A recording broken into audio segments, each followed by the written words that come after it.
So I went on and got me a job at Swenson's Ice Cream. For those of you who have listened to me talk over the last 25 years, that was my first big boy job.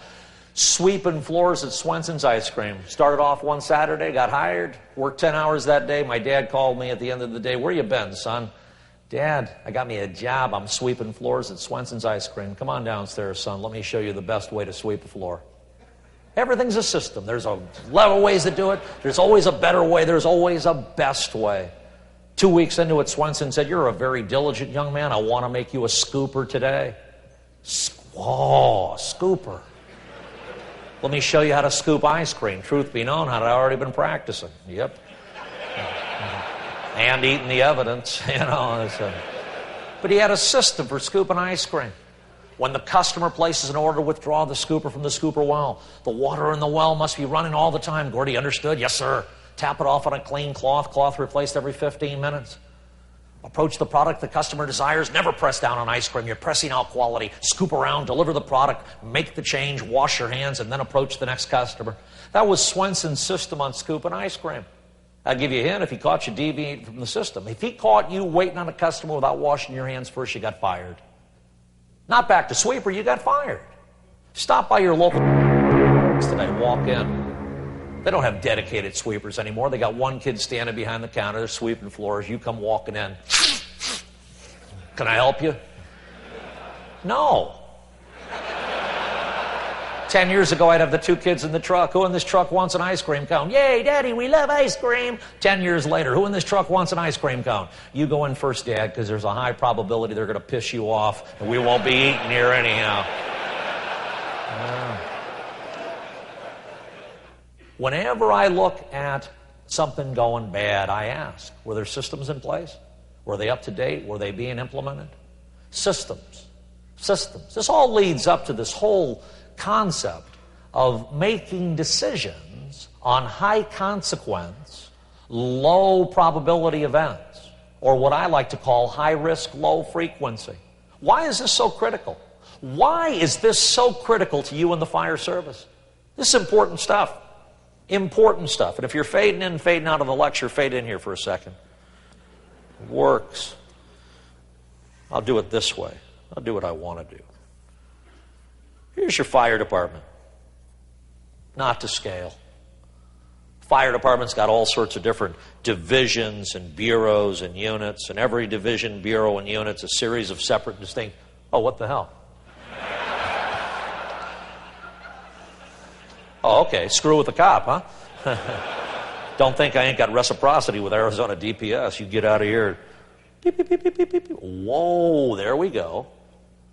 There's your job description. There's the fire department. There's the unit you're in. There's your job description. And every job description is a series of separate and distinct incidents. Things we do. Things we do. And boy, I'm telling you, your job is complex. This ain't making ice cream where there's 10 things to do, or selling commercial real estate where there's 100 things to do, or working at Nordstrom where there's 1,000 things to do. Your job is complex. Hundreds of thousands of different things that we have to be able to do, that you have to be able to do, all with one singular goal. Whatever you're doing, get it done right. Doing things right. If you're driving a truck, do it right. If you're backing a truck up, do it right. If you're fighting a fire, do it right. If you're giving EMS services, do it right. If you're doing a performance evaluation, do it right, do it right, do it right. When we do things right, ladies and gentlemen, and we throw in a little bit of common sense, we got personnel safety. We throw in a little bit of incident documentation, we got the elimination of liability. We throw in a little bit of dignity and respect, we got customer service. Doing things right's the key. And the good news for you is most of what you do ends up going right. Did you ever think about that? Most of what you do, in spite of the extremely complex nature of your job, you end up doing right. My hat's off to you, ladies and gentlemen. In spite of the complex nature of the job, most of what you do right. There's a reason why. Every one of these incidents that you get involved in can be put into one of these 4 boxes. You know, this is important stuff. This is the classic risk frequency analysis. Risk and frequency. By the end of my little talk here today, I want this prominent in your mind. Some things you do in the fire service are what I call high-risk events. Definition: if they don't go right, the consequences in civil court, personal injury, organizational embarrassment are high. Some of what you do are called low-risk events. Definition, if it goes bad, the consequences are low. Some things you do a lot, high frequency. Some things you do rarely, low frequency. The risk frequency analysis. Firefighters get in trouble for two things, folks. Intentional misconduct, that happens, but it's rare. Most of what gets us in trouble, gets you in trouble, are mistakes. Study the consequences. Study the consequences. Mistakes happen. Where do mistakes happen? Very rarely do you end up in trouble on high-frequency events.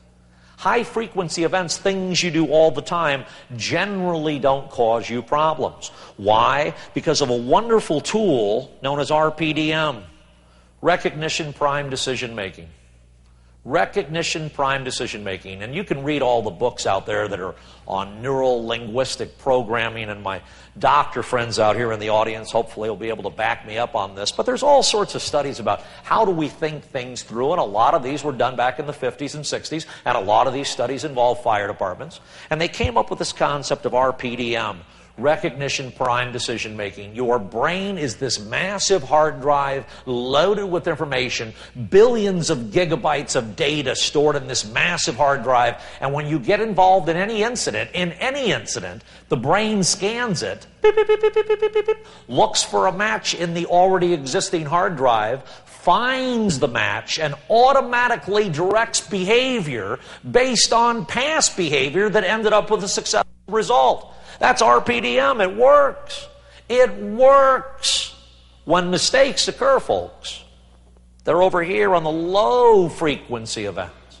And I'm not worried about these, the low risk, low frequency events, because even if they go bad, the consequences are relatively small. Where I get all worked up, folks, where I get all worked up, and where I want you to be getting worked up, as a mom, as a dad, as a chief, as a firefighter, as a union leader, I don't care who you are. Where I want you getting worked up is right here. High risk, low frequency events. High consequence, low probability events. These are the ones that historically and probability-wise have the highest likelihood of ending up downstream in nasty consequences. High risk, low frequency events. It's how JFK Jr. died. Flying at night in the fog with 170 hours of flight time. High risk, low frequency. It's how Boulder PD screwed up the JonBenet Ramsey case. Bad cops? Hell no, those are good cops up there. They got involved in an incident called a child homicide. High risk, low frequency. Who dies fighting wildland fires? Take a look at the numbers, folks. Statistically, probability-wise, you would think that career wildland firefighters, who represent most of the people on the fire ground, would end up being the high numbers. No. It's the municipals, the seasonals, and the volunteers. Bad people? Nope. Good people. Low frequency. Low frequency. And by the way, if the United States Forest Service came to downtown Phoenix to fight a high-rise fire, would they end up getting hurt? Why? Bad people? No, good people. High risk, low frequency. Every place I go, people are bad-mouthing Seattle PD. Every place I go, people are bad-mouthing Seattle. Gordy, is Seattle PD the most screwed up police department in the whole world? No, they're pretty good. Gordy, they butchered the WTO riots. That's because their idiot mayor was not looking at riots through one of these four boxes. Riots for Seattle are right here. High risk, low frequency. That's why they got their ass kicked. High risk, low frequency. At the end of the riots, they had this little anorexic anarchist from PETA waving his little PETA flag around. Yeah, we just kicked Seattle PD's ass. And now we're coming to L.A. in August for the Democratic National Convention, and we're going to kick LAPD's ass too. Riots for LAPD are high risk, but they're also high frequency. They started a dozen in the last 2 years. They know how to do that. It's all risk and frequency. When you get involved in something like this up here, please, I want you to get this chart indelibly imprinted over your left eye, just like this. And when you're playing on the high frequency side, no worries. When you're on the low risk side, no worries. High frequency, no worries. Low risk, no worries. When your eye gets stuck up here, beep, beep, beep, beep, beep, high risk, low frequency, I want the bells of St. Mary going off in your head. This is the incident that's got the highest probability of causing you grief. Why? Because your hard drive is empty, ladies and gentlemen. It's high risk, low frequency. I practice what I preach. I got off an airplane in December back in Denver. Where's my flight to Grand Junction? Sorry, Mr. Graham, all flights to Grand Junction have been canceled. Severe weather in the area. Severe weather, 0 visibility, icing conditions. We see you're a frequent flyer with United. Here's a Hertz rental car voucher. You can drive there.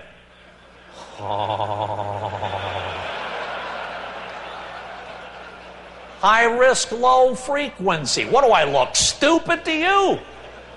Hello? My boy and I are buying a new boat. Mrs. Graham doesn't know that right now, so keep it secret. But our dream is to fly up to Washington State next year, go out the Strait of Juan de Fuca in our new boat, make a left-hand turn and come right down the Pacific coast. My boy is 11 years old now. He's already figured it out. Hey, Dad. Yes, son.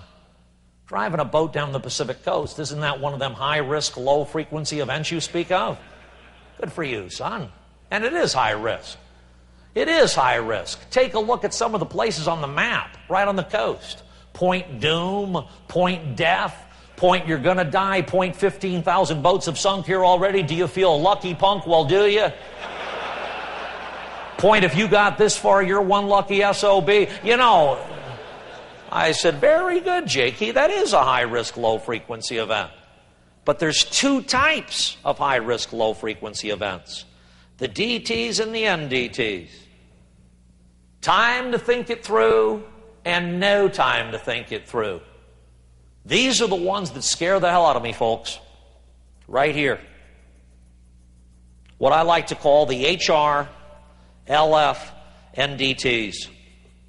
Tasks that are very risky, done very rarely, with no time to think it through. And the bad news for us in public safety in general, and you in the fire service in particular, is that we have a number of these HR, LF, NDTs. High risk, low frequency, no time to think it through. Let me give you some classic risk management, ladies and gentlemen. If you study consequences, these can be identified through a study of consequences. And once these high-risk, low-frequency, non-discretionary time tasks have been identified, they can be addressed through a serious training program. A serious training program that focuses every day on HR, LF, NDTs, where every day is a training day. What will we do if this happens? What will we do if this happens? High risk, low frequency, non-discretionary time tasks. These scare the hell out of me, folks. The good news for you is most high risk, low frequency tasks have total, absolute, 100% discretionary time. Most of the high-risk, low-frequency events that you will ever get involved in, not all, but most of them, there is time to think them through. Time to think them through. This is the most valuable information I can give you, ladies and gentlemen. You have time on a task, slow down. Slow down. Slow down. I was watching you eat the donuts out in front. I make a study of this. I watch people eating breakfast. Here is a doctor, and you know who you are because I saw your little doctor badge on. Eating a muffin. They pick it up, they look at it, and they put it back. Here's a realtor eating a muffin. They pick it up, they take a bite, they chew it 13 times. You know, here's an engineer eating a muffin. They pick it up, they look at it, they study it, and then they put it back. Here's a cop eating a muffin. Here's a firefighter. And then they pack up 14 more and take back to the station with them. Why are you in such a rush all the time? You know, there's something in your DNA that allows you to take risks that most people find unacceptable. And my hat's off to you. But that same DNA twist says everything needs to be done now. I gotta do it now! I gotta do it now! Here's a hint for you. Slow down. Put away the meth, get into some heroin.